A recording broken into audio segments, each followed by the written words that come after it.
ഇന്ന് ഫേസ്ബുക്കിൽ ടി.പി. സെൻകുമാർ ഒരു കഥ പങ്കുവച്ചിട്ടുണ്ട്. വായിക്കാത്തവർക്കായി പറയുകയാണ്. ഒരു കൊച്ചു പാവയ്ക്ക പോലുള്ള ഒരു രാജ്യം, അത് സ്വതന്ത്ര രാജ്യമൊന്നുമല്ല കേട്ടോ, പക്ഷെ അവിടെ ഒരു കൊച്ചു രാജാവുണ്ട്. ചക്രവർത്തിക്കും ദൈവത്തിനും മുകളിലാണ് താൻ എന്നാണ് തെറ്റിദ്ധരിച്ചു വച്ചിരിക്കുന്നത്. ധാർഷ്ട്യം ഹിമാലയം പോലെ കൈമുതലായുള്ള ഒരു കൊച്ചു തമ്പുരാൻ. നിരീശ്വരവാദിയായ ആ രാജാവ് സ്വാഭാവികമായും ക്ഷേത്രങ്ങളെ ഒന്നും പോകാറില്ല. ഹിന്ദു ദൈവങ്ങളെ അദ്ദേഹത്തിന് വെറുപ്പായിരുന്നു. ആ ധാർഷ്ട്യക്കാരൻ രാജാവിൻ്റെ ദേശത്ത് പ്രസിദ്ധമായൊരു ക്ഷേത്രമുണ്ടായിരുന്നു. മലമുകളിൽ പ്രകൃതിയുടെ മടിത്തട്ടിൽ ഒരു പുണ്യ പൂങ്കാവനമായി നിലനിൽക്കുന്ന ഒരു ക്ഷേത്രം. ആ ക്ഷേത്ര ചൈതന്യം അന്യദേശങ്ങളിൽ നിന്ന് പോലും ഭക്തരെ അവിടേക്ക് ആകർഷിച്ചിരുന്നു. ക്ഷേത്രത്തിൽ സ്വർണം കൊണ്ടുള്ള ധാരാളം നിർമ്മിതികൾ ഉണ്ടായിരുന്നു. ഭക്തർ ദേവനെ കാണാൻ അവിടേക്ക് എത്താൻ സ്വപ്നം കാണുമ്പോൾ ആ സ്വർണത്തിൻ്റെ തിളക്കം പല തസ്കര ഈയാമ്പാറ്റകളെയും അങ്ങോട്ട് ആകർഷിച്ചു. അങ്ങനെയിരിക്കെ നിരീശ്വരവാദിയായ രാജാവിന് ഒരാഗ്രഹം. പ്രളയം വരുന്നതിന് മുൻപ് മലമുകളിലെ ക്ഷേത്രത്തിൽ പോയി അവിടെയുള്ള സംവിധാനങ്ങളൊക്കെ ഒന്ന് കണ്ടു പഠിച്ച് അതങ്ങ് കൈക്കലാക്കാൻ ഒരു മോഹം. ആരോഗ്യസ്ഥിതി കാരണം നാട്ടിൽ നടക്കാൻ പോലും ബുദ്ധിമുട്ടിയിരുന്ന ആ രാജാവ് മലമുകളിലെ ക്ഷേത്രത്തിലേക്ക് പ്രയാണം ആരംഭിച്ചു. വളരെ സാഹസപ്പെട്ട് രാജാവ് ആ അമ്പലത്തിൽ വലിഞ്ഞു കയറി. അവിടെ എന്തൊക്കെ നടക്കുന്നു എല്ലാം വീക്ഷിക്കാനും മറ്റു പല ദുരുദ്ദേശവും അദ്ദേഹത്തിനുണ്ടായിരുന്നു. കൊച്ചു രാജാവിൻ്റെ കൂടെ വലിയ മന്ത്രി കൂടി ഉണ്ടായിരുന്നു.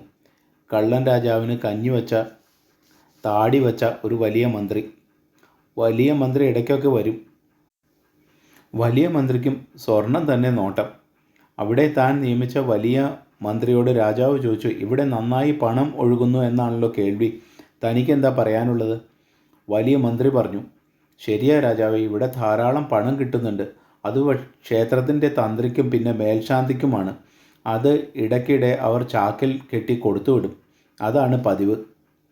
ഇത് കേട്ടപാടി ക്ഷുഭിതനായ രാജാവ് കൽപ്പിച്ചു, നിന്നെ ഇവിടെ നിയമിച്ചത് എന്തിനാണെന്നറിയാമോ? അത് നീ ഇവിടെ വെറുതെ ഇരിക്കാനല്ല, അവരെ ഒതുക്കണം. അവരുടെ പണം കിട്ടുന്ന വഴി അടയ്ക്കണം. അവരെ നമ്മുടെ വഴിക്ക് വരുത്തണം. അപ്പോൾ നമ്മൾ ചെയ്യുന്ന ഒന്നിനും അവർ എതിര് നിൽക്കരുത് എന്ന് ഉറപ്പാക്കണം. അങ്ങനെ വലിയ മന്ത്രിക്ക് ആജ്ഞ നൽകി രാജാവ് സ്ഥലം വിട്ടു. രാജകൽപ്പനയല്ലേ?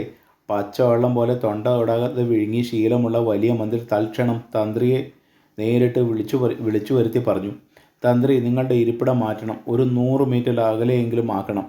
ശേഷം മന്ത്രി മേൽശാന്തിയെ വിളിച്ചും പറഞ്ഞു, തൻ്റെ ഇരിപ്പിടം ഇവിടുന്ന് മാറ്റിയേ പറ്റുള്ളൂ.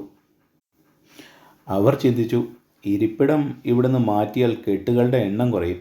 ഭഗവാന്റെ മുന്നിൽ പോലും കാണിക്കാത്തത്ര ഭയഭക്തി ബഹുമാനത്തോടെ തന്ത്രി വിനീതനായി കുലീനനായ മന്ത്രിയോട് അഭ്യർത്ഥിച്ചു, അത് വേണ്ട മന്ത്രി അങ്ങുന്നേ, അങ്ങനെയാണെങ്കിൽ ഞാൻ പറയുന്ന പോലെ നിൽക്കണം. മന്ത്രി അരുൾ ചെയ്തു, അതുപോലെ ഞാൻ നിന്നോളാമേ. തന്ത്രിയുടെ മറുപടി, അങ്ങനെ നിൽക്കാമെന്ന് സമ്മതിച്ചാൽ ഞാനിവിടെ പലതും ചെയ്യും. അതിനൊക്കെ കൂടെ നിൽക്കേണ്ടി വരും. അത് കണ്ടിട്ടും കണ്ടില്ലെന്ന് ഭാവിക്കേണ്ടി വരും.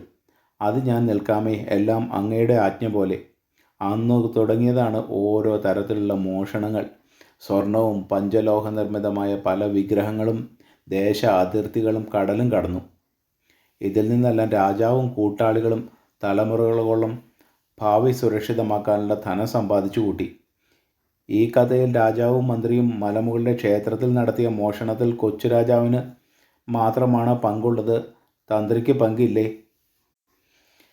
ദുര്യോധനൻ അധർമ്മിയാണെന്ന് മനസ്സിലാക്കിയ ശേഷവും കർണനും ഭീഷ്മരും പോലുള്ളവർ മറ്റ് ന്യായങ്ങൾ പറഞ്ഞ് ദുര്യോധനെ തന്നെ പിന്തുണച്ചുകൊണ്ടിരുന്നു. അങ്ങനെ ചെയ്തില്ലായിരുന്നുവെങ്കിൽ മഹാഭാരത യുദ്ധം തന്നെ ഉണ്ടാകുമായിരുന്നില്ല. യഥോ ധർമ്മസ്തഥോ ജയ എന്ന ആദ്യമായി പറഞ്ഞ കർണന് പോലും ധർമ്മത്തിൻ്റെ ഭാഗത്ത് നിൽക്കാനായില്ല. ഈ കഥയിലെ തന്ത്രി പിന്തുണയ്ക്കുന്നവർ കർണനെയും ഭീഷ്മരെയും പറ്റിയോ ആലോചിക്കുക. ഈ കഥയും കഥാപാത്രങ്ങളും തികച്ചും സാങ്കല്പികമാണ്. യാഥാർത്ഥ്യവുമായി ബന്ധമുള്ളതാണെന്ന് തോന്നുന്നുവെങ്കിൽ അത് ഭാവനയിൽ നിന്നായിരിക്കാം. ഇത് എൻ്റെ കഥയുടെ ആഖ്യാനം കൊണ്ടല്ല എന്ന് അദ്ദേഹം എഴുതിയിരിക്കുന്നു.